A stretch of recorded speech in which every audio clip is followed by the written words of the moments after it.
Hi, I'm John Groders, and this is the No Shame Podcast. So, what makes a story worth watching?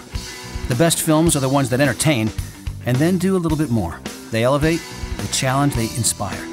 Our guest today is producer Mark Sutcliffe of Posse Films, and he has a slate of movies that he calls inspirational entertainment. Have no shame, no, we are not afraid, no shame of the gospel of his name. It's the power of God by which we all are saved. We need not be afraid. No shame. Welcome to the No Shame Podcast, and our guest today is Mark Sutcliffe of Posse Films. And Mark, did I notice a Canadian flag on your socks? Yes, you did, actually.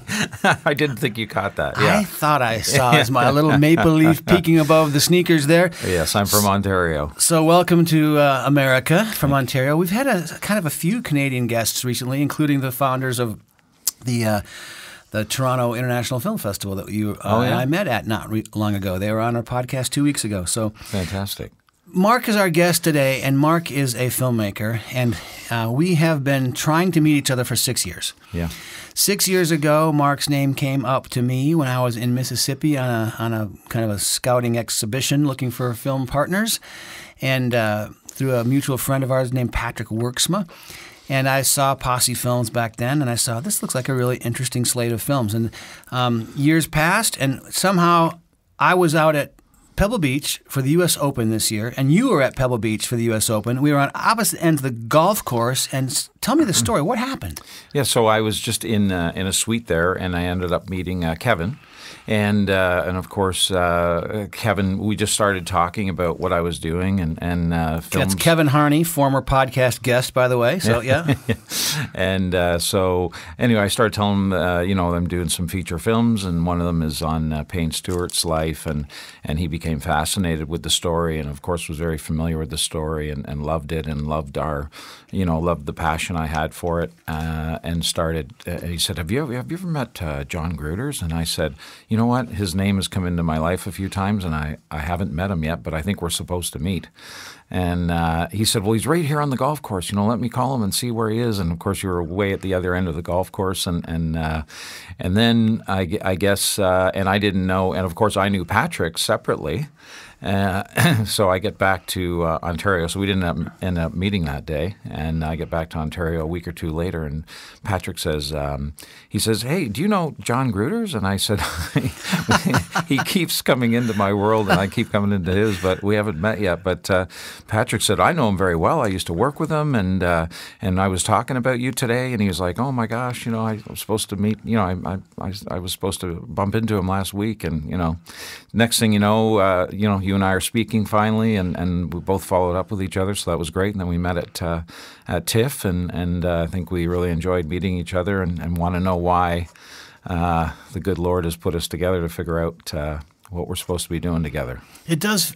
In life, this happens to all of us, doesn't it? Where you really see what they used to call the hand of providence at work. Yeah. And, think about how or where or why you actually made connections with the most important people in your life, people that had influence on you, people that you ended up having long-term relationships with, people that made a difference in your business or your career or your parole or whatever the case may be. Yeah. But you can't orchestrate that, even with the power of social media. Yeah. Really, the most significant relationships, I think you can just sort of say, wow, that seems like the hand of God. Yeah, exactly. It happened in my game business. I was formerly involved in games, and I would just meet people, and I had done the CSI board game and CSI Miami and World Wrestling, and I had a really fantastic publicity person, and we were in New York, and he said, "Let's take a break and go out in the street and just take a break from all this media and whatnot." So he said, "Mark, your board game company's doing fantastic here. What would you like to do next?" And I said, "Well, I'd really like to do a board game, DVD board game on NASCAR." And he said, "Well, my gosh, you have to meet a fellow named Barry Huey." And I said, "Okay." He said he knows everybody at NASCAR, etc. And he lives in Washington, D.C., and he said, would you like to meet him? I said, sure. So next thing you know, we're on a train the next day, and I meet Barry Huey, and then Barry takes me into NASCAR, and we get the deal to get the NASCAR game. And then fast forward a few months after that, we were going to meet with NASCAR in Daytona. We already had the rights, and we were getting the digital, copies for to do the production on the game. And we're also going to this marketing meeting to try and hire, like I used to get, wrestlers or actors to do publicity for me on the games.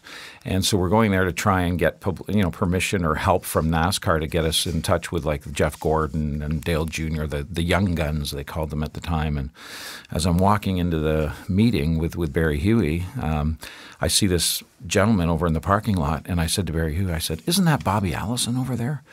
And I was not a huge NASCAR fan, but I knew the legends. I knew the Richard Petty and Cale Yarborough and Bobby Allison. I grew up with that. My father's a mechanic and a big race car fan, and so is my brother. And my brother's a race car driver actually in Ontario, but not so much now. But back in the day he was. So racing was always around me. So anyway, I said to Barry Hugh, "Isn't that Bobby Allison?" He goes, "Yeah, that is Bobby. I know Bobby." And I'm like, "You know Bobby Allison?" He goes, "Yeah, my name's Barry Huey."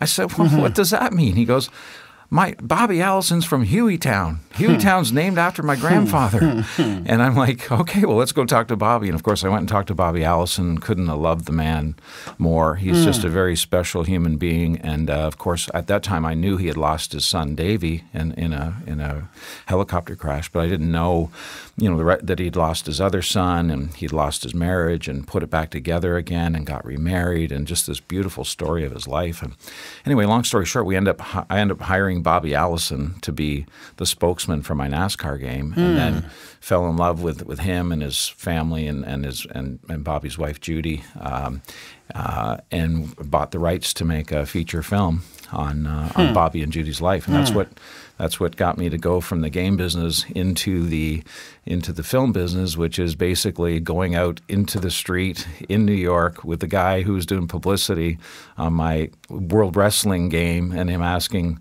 "What do you want to do next?" And then I was open to go meet Barry Huey. And you just have to keep yourself open to meeting these people, and you never know what it's going to lead to. And it led to me meeting Bobby Allison, who's probably the greatest man I've ever met in my life, and just an incredible person who suffered incredible losses, and through his faith overcame those losses as much as you can overcome losing sons. They're just, the thing about Bobby and Judy was when you met them, you had no idea that they had suffered such loss. They were so inspirational in how they overcame and through their faith the loss of their sons, and that's what really inspired me to want to share these kind of stories of people that have had incredible triumphs in their life, but have also had some horrible tragedies to overcome, and how have they done that? And especially in Bobby and Judy's case, it was their faith and just still trying to be an inspiration to so many. And that our problems are so small when you think about if something happened to your children. And people, there's going to be things that annoy me today, or annoy you today. But it's people don't understand what kind of, loss or tragedy. They think they have small tragedies in life, but losing a child or two is just unbearable. So let me just, if you're listening to this is the No Shame podcast. My guest is Mark Sutcliffe. Mark has taken the familiar journey from being a board game executive to a movie producer. And I think that's the moral of the story. If you want to get into movies, start in the board game business. Yeah. But let me just set the stage, because Bobby Allison may or may not be a familiar name to you if you're listening to this podcast. He was one of the sort of penultimate race car drivers in the 70s and the 80s, and it was kind of the chief rival to Richard Petty. So you kind of, if you were in the racing world, you knew the Richard Petty family and you knew the Allison family.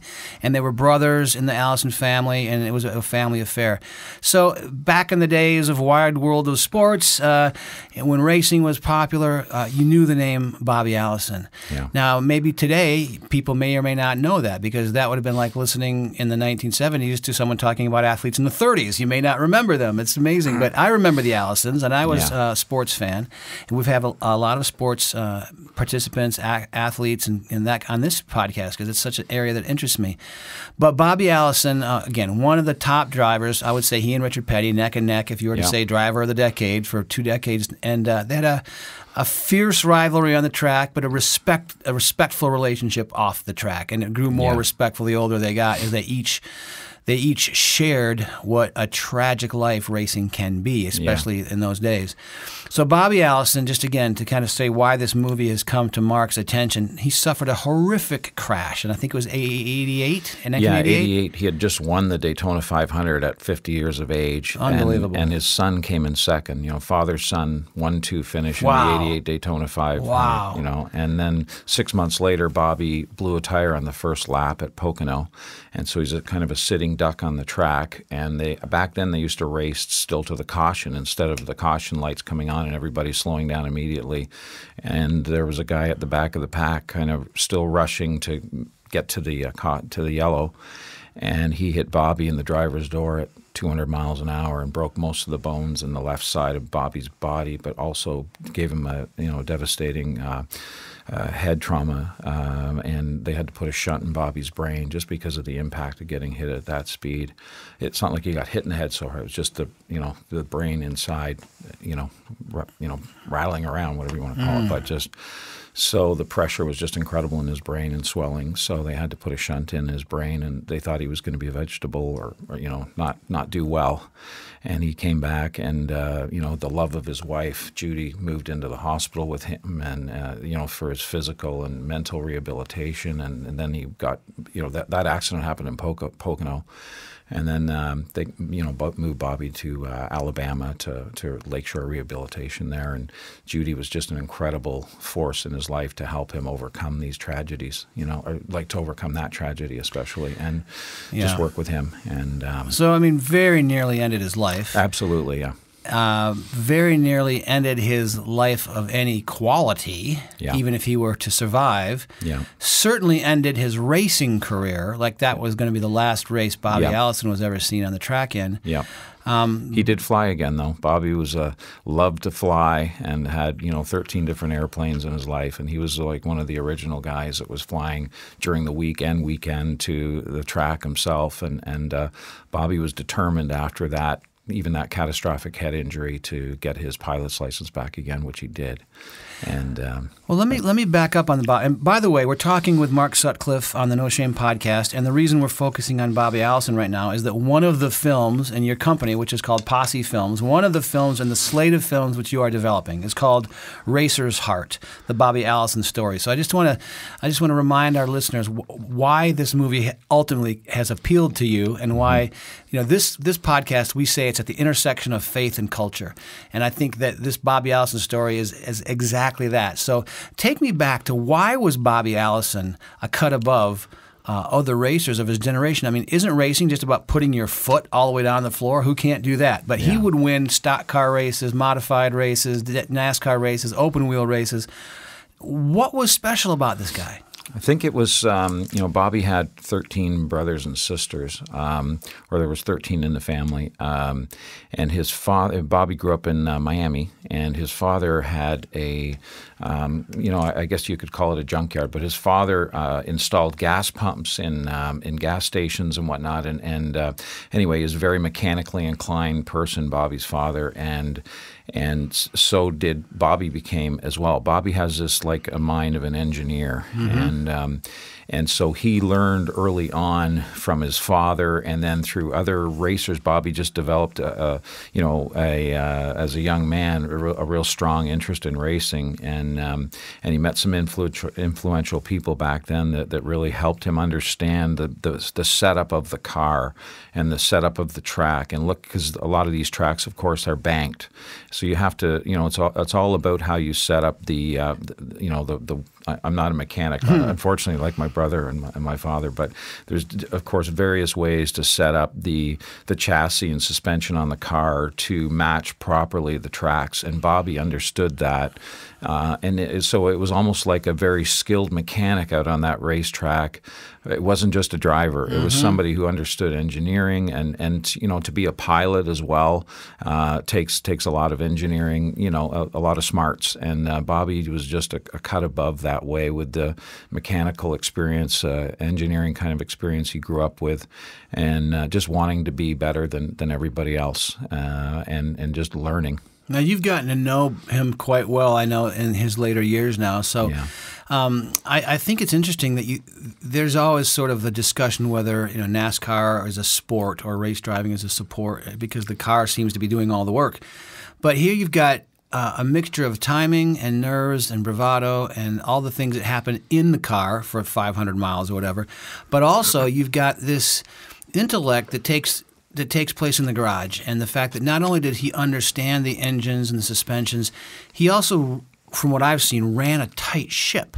Like his team was well oiled. Is that right? Yeah. Well, Bobby always jokes that he raced for at least a dozen different race teams, and a lot of times he had no patience for a crew chief. That Bobby would come in, and instead of saying, like a lot of drivers probably today and back then would come in and say, "There's something wrong with this car, it's not handling," Bobby would come in and know exactly what needed to be changed, because he was racing all week, in his own cars or other people's cars, and then because of his mechanical knowledge, he would really come in and pretty much tell the crew chief what was wrong with the car, and because he wanted to win, and would insist on what needed to be done. And some crew chiefs could take that, and some were like, "Hey, I'm the crew chief. You drive, and you be quiet, and I'll figure out what's wrong with his car." Where Bobby just wouldn't want that, and Bobby wanted to win,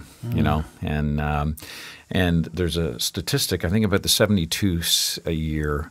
Bobby finished either first or second. He was racing for Junior Johnson in 1972. He either finished first or second in 20-some-odd races. I forget the exact stat. I was reading it the other day. But just incredible, perseverance and talent. Were the other racers not trying? But Petty still won the championship that year. Bobby was like the bridesmaid 5 or 6 times before he finally won the Winston Cup championship in 1983. He finally accomplished the championship, but he was second place many times. I've always said anything becomes more fun the more you learn about it. Yeah. You can walk through an art gallery. You can walk through the Rijksmuseum in Amsterdam, and it's the collection of fantastic, Dutch masters. There's Rembrandts, and there's Vermeers, and there's Van Goghs. But if you're just looking at pictures, you really don't get that much out of walking through the museum. It's an experience, and pretty soon you're looking at your phone, and pretty soon, let's go. I've seen a lot of pretty pictures, off you go. Sports are like that too, to me. Someone who doesn't understand baseball, they watch for half an inning and they're bored and they turn it off. But someone who's passionate about the game is truly entertained and truly enjoys watching all the things that you care about. So my point is that the more you learn about something, the more you can enjoy it. Yeah. So auto racing is like that. As you get into the life of the crew, the preparation, what team you work for, what happens on the track, what kind of pit crew you have, the tires you put on, the strategy, what can seem easy to criticize, a bunch of people turning left. How hard is that? All right, fine. You can leave it at that. Putting a little bit of paint on a canvas, how hard is that? But when you get into the real masters, and you start, like you said, I'm not a mechanic, and you say you're not a mechanic. Yeah. Neither of us are race car drivers, but I'm fascinated when I get to peek behind the curtain of what made Petty Petty, or what made Foyt, or Unser, or the Allison brothers. Yeah. And your film that is in development now, Racer's Heart, it spends a good amount of time back in their younger days getting to know that side of the Allisons. Yeah, and Bobby Petty, Bobby Allison and Richard Petty had a pretty incredible, relationship. Rivals. They were really kind of enemies in the '60s and early '70s, and you were either a Petty fan or an Allison fan, and it seemed like Petty had, he had the factory backing with Dodge and Chrysler, and Bobby was, the underdog, and Bobby even named his dog Underdog. And but anyway, but but they had fights, Allison and Petty and their crews in the 60s and 70s, but all along, that was on the track. And then they became, to respect each other a lot, as the 70s and 80s went on, and realized they were both, so, and the first guy at the hospital when Bobby had his, devastating wreck in '88 that almost killed him. Richard Petty was the first guy at the hospital, visiting Bobby and devastated by Bobby's injuries, and the tragedies in both their lives are an interesting intersection. I'll just go through that for a second, but so of course Bobby has his catastrophic injury there in '88, never races again. And Bobby's son, who had just come second to him in Daytona, Davey, was doing fantastic, and he had the Texaco sponsorship, and he was battling Earnhardt and Kyle Petty and all kinds of guys in the late '80s and '90s.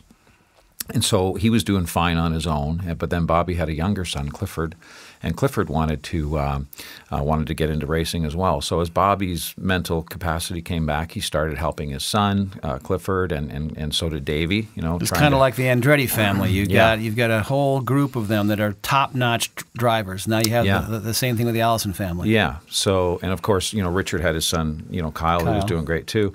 So anyway, so Bobby, pours his heart a little bit into helping after he gets, better mentally and whatnot. He starts helping Clifford get into racing as well. And then Clifford got into the Busch Series, which was like the secondary series at the time, and was doing great. And he came to Michigan Speedway in 1992, Clifford, and he was testing radials. There was a race on the weekend that Davey was in the big race, but there was also a Busch race. But Bobby and his son Clifford were here on the Thursday, August 12th, I believe, of '92, and Clifford.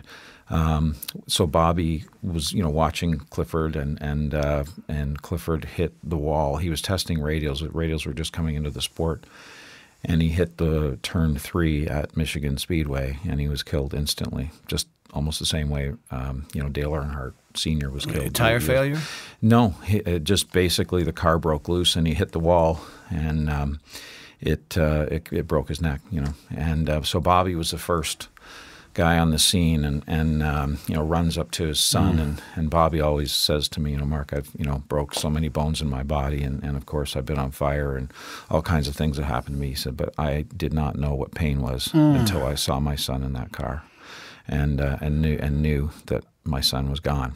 And so of course Bobby has to get Judy to the speedway and then to the hospital and whatnot. So actually they meet at the hospital, but because Judy was in town in Michigan somewhere, I think in Ann Arbor. But anyway, so they get to the hospital. Of course, Clifford never made it. Davey still raced that weekend and did pretty good. And then I think he came in 5th place in there. He still wanted to race that weekend in memory of his brother. And that was the year that Davey almost won the championship, too. He wanted to win the championship for his brother. He'd already won Daytona himself, Davey now. So Bobby, he came second to his dad in '88, and Davey won the Daytona 500 in February. And, of course, Clifford was killed in August, and Davey wanted to win the championship in honor of his brother that year. And he almost did. He just lost the last race. He blew a tire, and he would have won the championship easily. But somebody spun out in front of him. But anyway, the bottom line was it was in his heart to win it for his brother. And tragically, in July of '93, Davey, who's just like his dad, loved flying as well, primarily planes, but then he got into helicopters because it's just so hard to get in and out of the tracks, a lot of them with the amount of fans in NASCAR, especially back then. And so Davey was piloting a new, he didn't have that much experience as a helicopter pilot, but enough. But he had progressed to a better helicopter, too, that he was really kind of learning on. And unfortunately, he crashed that helicopter in July of '93 and died the next day. So, think about Judy Allison. Judy almost buried her husband, spent a year in rehabilitation with him and got him through all that. Then both her sons are killed, and she wants to just get away from flying, racing, and Bobby and Judy end up getting divorced. And of course she's dealing with the grieving widows and the grandchildren. Davy had children, Clifford had children. It's just and she's dealing with Bobby. And so they just can't overcome. And Bobby's kind of grieving with his fans, and he's having a hard time dealing with her because of just all the grief in her. So he's kind of, getting solace from his fans and his faith, and so is Judy. And of course, Bobby's wondering why this happened to him and questioning his faith. And Bobby's an incredible man of faith. I would be surprised if he's ever missed church since he was 13 years old, and still goes to he's a Catholic, goes once or twice a week. But anyways, of course, he's questioning his faith, but anyway, so they just so they end up getting divorced, and Judy moves up to North Carolina, up to Mooresville, up on Lake Norman, and Bobby stays in Alabama, and they're apart 4 or 5 years, kind of a bitter divorce. But then Davy's widow was getting remarried in Nashville. Bobby and Judy separately, they hadn't seen each other in years. They went to that wedding. And while they were going to that wedding, everybody found out that Adam Petty was killed in Loudon, New Hampshire. And so everybody, of course, at this wedding of Davy Allison's widow, Liz, Bobby and Judy find out about this whole situation with Adam and decide, what, we need to put our differences aside for a day or two. So Bobby and Judy decided to drive to this funeral together and support the Pettys the way the Pettys had supported Bobby and Judy and their losses, because Richard was devastated when Bobby's sons were killed because, to the kids, Richard Petty was Uncle Richard to Davy Allison and Clifford. They were this traveling circus, if you will, So anyway, Bobby and Judy drive to this funeral for Adam Petty, and they argue and they laugh and they fight and they cry. And by the time they get to the Adam Petty's funeral, they walk in holding hands, to everybody's shock, because it was a pretty bitter divorce going on. And 6 weeks later, they got remarried, Bobby and Judy, and then they spent the rest of of Judy's life together. They spent another 15 years together, and we just lost Judy in December of 2015. They had a beautiful love story, with a little intermission there, but they reconciled, and I don't think that Hollywood could write a better script than their life of getting, to the top of the mountain, the bottom of the valley, and back out again. It's just a beautiful couple and a beautiful story. So, Mark, your company is called Posse Films, and your slogan is Inspirational Entertainment. I like that. It's succinct, and I like it. So tell me, I guess it's sort of obvious, but I'd like to hear it in your words. So why, and I know this is one of 5, but why this story, and why is this something that you are working to develop? What was it about this story that seemed like it was a fit for you? Yeah. I just think that, the more of the publicity Bobby was doing on my game, that's how I became to know about their life. And so my publicity people would come into me and say, in my game, and come and say, Mark, look at all this publicity Bobby's getting for you. He's on the radio, he's on magazines, he's talking about this DVD board game. And I'm starting to read all the articles, and I go, forget the game. Their life is so incredible, what they've endured, and then getting to know them and just seeing how they behaved. And, it actually happened at Michigan Speedway. It's just a story about Bobby, just a quick one that inspired me. And I thought, this guy is so special. Of course, Bobby gets a little bit mobbed when we go to a track, So Bobby, excuse me, Bobby had to go to the restroom. So I'm walking with him, kind of protecting him and whatnot. And at the end of the hallway is this kid in a wheelchair. And I just go. I'm walking with Bobby, and I assume he's going to turn right and come into the washroom as well. And so I go into the washroom, and I come back out, and Bobby is down there on his knees still, talking to this kid in the wheelchair, and putting a hat on him, and talking to him, and just engaging with him. And I walked right by the young man. And in my mind, I said right then, now that's Bobby Allison. That's the difference between him and me and him and others. You know, he's such a thoughtful. He's got so many fans all over the world, and but just the way that he behaved around, you know, he's just so inspirational, and I just see that the films that are out nowadays, a lot of the films that I don't find there's many heroic figures worth following and being inspired by.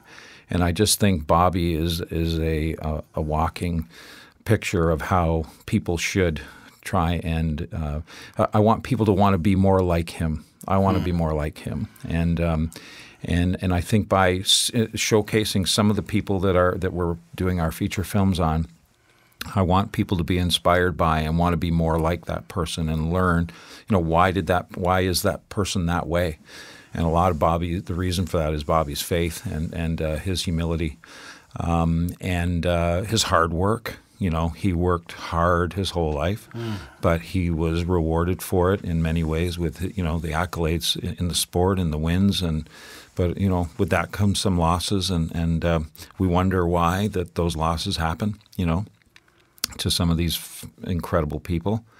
But it's quite the journey, you know. So I was just inspired by not only the kind of race car driver that he was. I was more inspired by the type of person that he is, especially enduring such tragic events in his life and still being this incredible leader, guider, hero.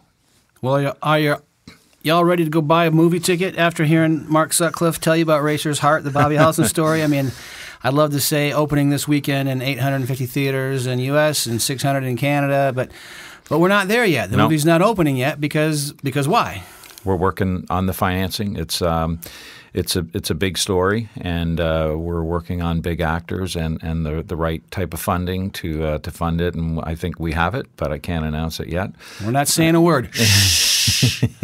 But yeah, so it takes big actors and actresses to, I think these days, you know, to rise above it all. And I think that we'll have a great faith audience coming to this film. I think we'll have a fantastic mainstream audience coming to the film, and people that enjoy racing and people that want to be inspired. So, you know, we want to bring, like you say, a lot of people listening to this podcast may not know the Allison name, but they'll know a certain actor's name that we're going to have portraying Bobby Allison or Richard Petty or Judy Allison and or the sons. And that's why people will come to the movie in many ways and learn and want to be a better human being when they leave that theater. In the end, this movie, you know, is about a couple that lose their sons, right? And overcome that.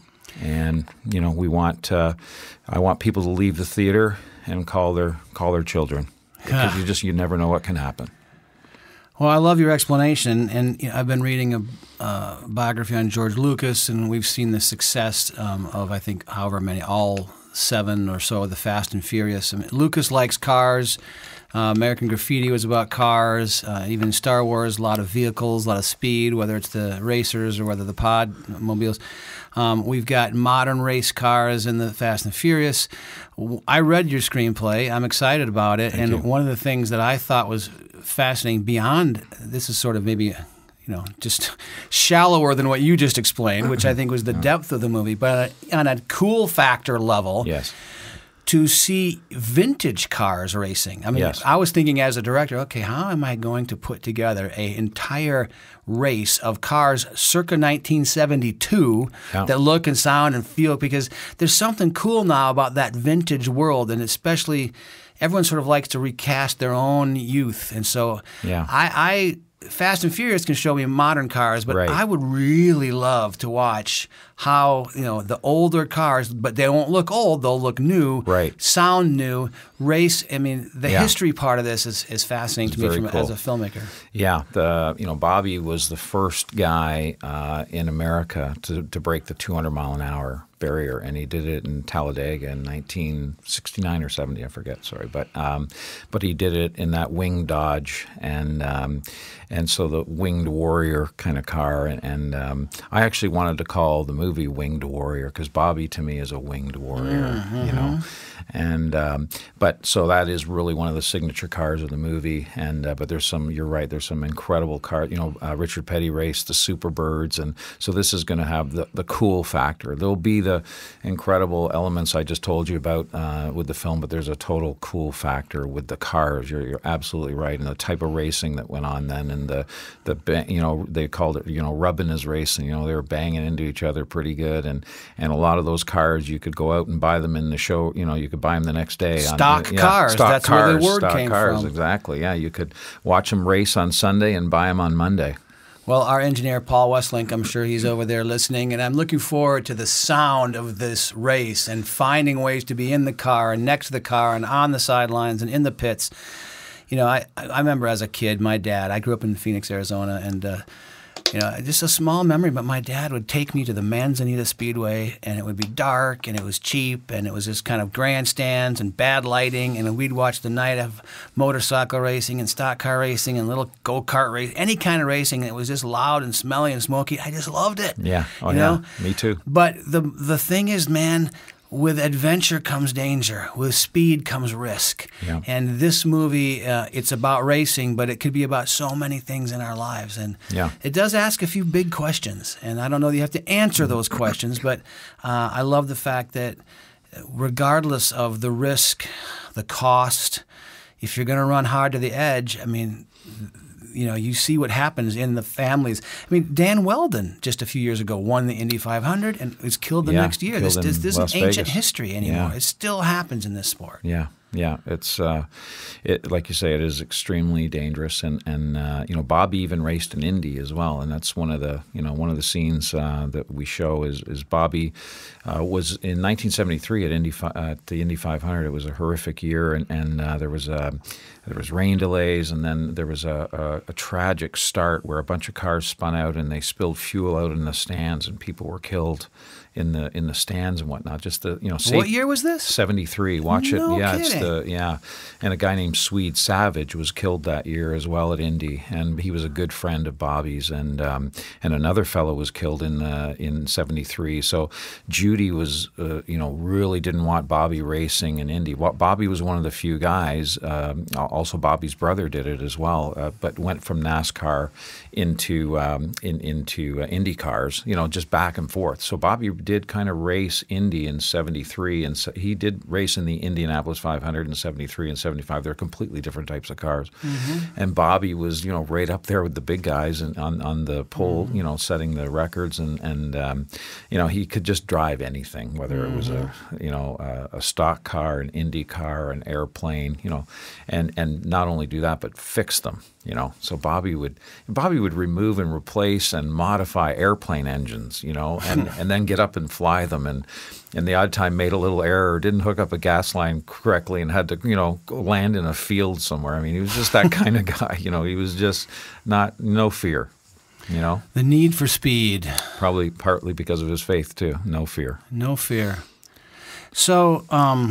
That's Racer's Heart, and this is a fascinating conversation. I love the fact that we have said that you and I are going to sit at Indy someday, because I've been once, and it was rained out after 30 laps. So I really have felt a little bit negligent in actually seeing a great Indy race up close and personal. But I look forward to it. We should go this year. It's just been big changes there. Roger Penske just bought the Indianapolis Motor Speedway. Oh, really? And he bought the Indy Racing League, I believe, as well.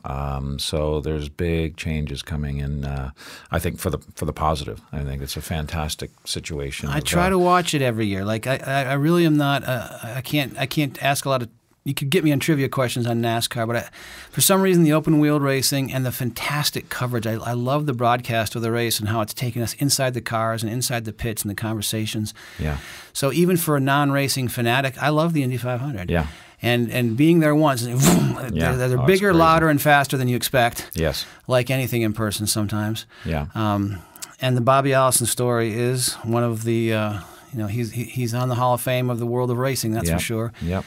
And it hasn't been a bed of roses for the Allison family. No. Well, I would like to talk to you about all these films, but I don't want to take all the time up. I think I'll just mention in passing that the other films on your slate have something in common. You've got one called Payne, the Payne Stewart story, and in some ways a similar story to Bobby Allison, insofar as it's a man of faith who suffers a tragedy. Absolutely. Is killed. Yeah, that's right. Yeah, and it's again, it's a story of Payne Stewart's life, and he, he became a man of faith. He really wasn't. It really do show his transition to faith in that film, and transition from, a little bit of a bad boy on the, on the tour sort of thing, or kind of cocky, and to being humble and giving and kind, and just learned through his life, and it had a complete transition to faith. And really. Yeah, it's a fantastic story, and we lost him too young at 42, and he had a young family, and that story, the Allison story is about a couple that loses their sons, and in this. In the end, the Payne Stewart story is about a beautiful love story between him and Tracy, but it's also about a family losing, the father, losing Payne, and also in that story, Payne loses his father, who was a great golf hero as well, more on a local level in Missouri, but a great golfer that really poured his heart into helping his son, and Payne became just a fantastic, two-time U.S. Open champion, and of course the year that he died, he won the U.S. Open, so he's the only person to win a U.S. Open and not be able to defend it. Yeah, and I mean, he's got to be in the top 5 American golfers. Would you say? Yeah, of all time. Yeah, and the best dressed too. Well, he wore the knickers. He would wear the NFL colors. He wore the beret. I mean, I'm a golf fan. I certainly would love to. I haven't read the screenplay yet, Mark, so I'm listening to you along with all the rest of our listeners, hearing. I don't know a lot about Payne Stewart. I've heard a few anecdotes about him late in his life that I'm incredibly impressed by. Yeah, he won he hadn't won for a while, and he won Bay Hill, which is Arnold Palmer's tournament. Of course, Arnold had done a lot for cancer. Payne's father died of cancer, and Payne decided that he wanted to be a better person and more giving. And I remember I was talking with Tracy Stewart about it, and Payne said to her, he said, Tracy, I want to give away some of this prize money, that we just won, or that I just won, here winning this tournament. And I think it was $107,000 back then. Now they're $1 million, but back then he won first place. It was 100 and some odd thousand. And she said, oh, okay, Payne, well, how much do you want to give away? And he said, all of it. Really? And he gave it all to the cancer hospital, and they dedicated a wing or a little house there in Orlando to in memory of Payne's father. So yeah, he became very giving. So these are athletes, and they came on the national stage because of their skill in their sport. Payne Stewart in golf, Bobby Allison in racing. But it's the kind of people we make movies about. Yeah. And there's something interesting about their lives that most of us will never have a chance to peek at, and what it's like on the tour, or how much dedication it takes to become the best, and at what cost. Yeah. In the Allison stories, the cost was obvious. These are interesting stories, not only for sports fans, right? Just for fans of the human race. Absolutely, 100%. So these are also, again, your motto is inspiring entertainment, and it is inspirational entertainment. It's possible. I'll say for the third time, I like your motto, because I think we still have to be entertaining. Absolutely. It's got to be a movie that keeps you on the edge of your seat. I can be inspired and I can be entertained, right? But a lot of times it's one or the other. Right. But Posse Films is not going to settle for one or the other. That's right. That's right. An entertaining film leaves you on the edge of your seat. It moves quickly. It's got a fantastic production quality. It's got great acting. It's got a story that has twists and turns. And there is a certain hazard in telling true stories, isn't there? Yeah. And that it's hard to surprise people with an ending. Right. Yeah. That is true. But I think the surprise in ours is really the human element. And it's like people, it's like we all went to see the Titanic, right? Exactly. And everybody knows what's going to happen there. But it's, that's one of the most successful films of all time. And of course, people, in racing will know, of course, in the Bobby Allison story that, we're going to cover the deaths of their sons. But I think they're going to be very inspired by the type of people that Bobby and Judy are. And in the case of Payne Stewart, the incredible woman that Tracy Stewart was and is. So in spite of, a tragic loss. Well, this is Mark Sutcliffe, Posse Films, a man who took success in the board game industry with board games that were #1 in the world at their time, right? CSI, board game was #1 in the world. Yeah, #1. You know, who knows anything about the board game world? All of a sudden, you know, Bezer Wizard is a popular board game and we all play it, or Settlers of Catan.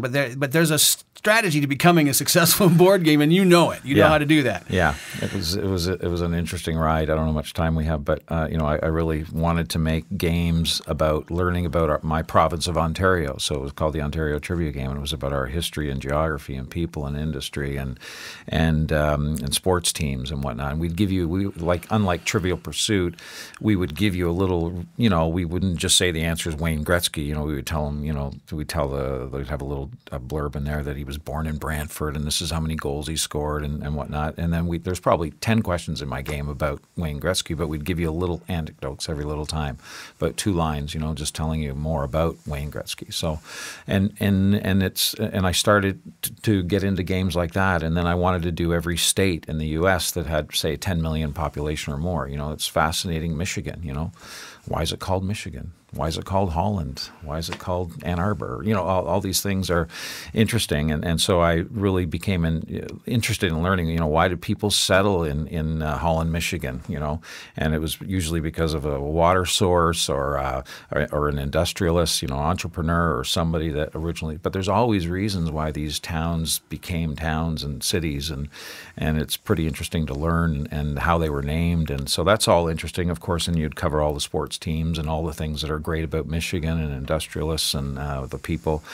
So, but anyway, I ended up saying, okay, well, it's hard to get distribution if you're only doing something that's statewide, especially back, you know, when I was doing games, you know, a dozen years ago. And, you know, but now it's easier to get distribution if I just wanted to have, you know, all the game about Michigan and all the Michigan Walmarts and all the Michigan Targets or, you know, whatever stores, right, retail chains. But then I said, no, I'll do a national game. And at the time, I knew you either needed millions of dollars behind you to have a national game about learning about America, or you needed a brand. So I originally went to CBS to try and get the brand, The Amazing Race, back in 2003 or 4. That was, you know, a big TV show was just coming on. I said, hey, I'll make my game about couples traveling around America, learning about America. And so I presented to CBS, and the fellow there at CBS fell in love with the way we made games. And I had done a game about New York State, and he just couldn't believe how good it was. And he said, well, forget The Amazing Race. He said, it just started off. It doesn't have many viewers. Have you ever heard of a show called CSI?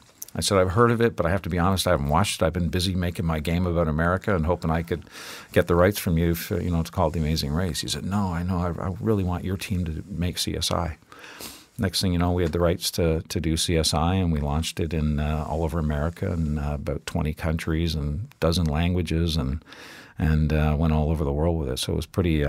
Is it like Clue? I have to confess, I have never played it.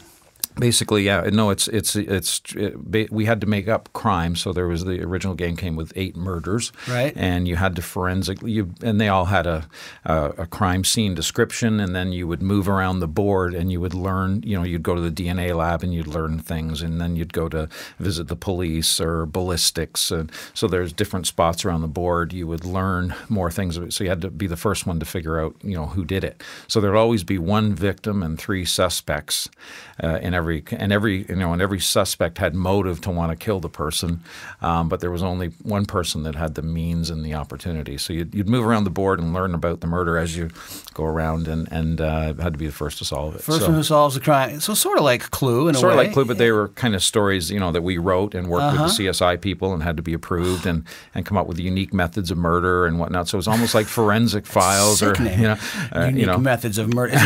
Is it still in print? Can we still find it? It's gone now. Yeah, it's got. Yeah, no, I stopped doing the CSI back in, I think, 2007 or 8. Yeah, but it was a great run, and we, you know, people were solving the murders, and then so we had to end up having to do booster packs of selling 3 or 4 murders, like they were just desperate to solve more murders, you know. So it was a good run, and that's what led to NASCAR, you know, doing a game for NASCAR, and that's what led to me meeting Bobby Allison. Okay, quickly, how do you do a board game for NASCAR? It was a DVD board game, so we had video clips. So instead of just, so it was it was DVD. So you had your DVD player became your game console, Right. and so you would see a video clip of like 5 seconds, and it would say who was that race car driver, or who, what race was that, or so. It wasn't just trivia cards of asking questions Like about name it. that tune for NASCAR. Yeah, so it's exactly. You'd be watching video clips, and Oh, cool. there was a game called Seen It that came out, which is all about movie trivia, Right. our world. And so I remember I was at the New York Toy Fair with I had my CSI board game, which didn't include any video clips Right. or anything like that. And I was there, and I saw this company called they were called Screen Life, but the game was called Seen It, and at the New York Toy Fair, and I thought, oh my gosh, that is the next big thing, these video clips, because their whole thing was watch 5-second clip about a movie, what movie was that, or what actor was that, or so first one to shout it out. And I thought it was so entertaining. I thought, that is the future. But Mom never caught on. Mom buys the board games for the family, and Mom never caught on that her DVD player could indeed be a game console too. And so That's in the other room. We play games over in the dining room, and the DVD is in the family room. So how can that work? Yeah. So, but I still think it's kind of something that should have got bigger than it did. It's so entertaining to play a game that way. And Sounds like a Quibi show now. We'll put it on the new platform for short films. Yeah.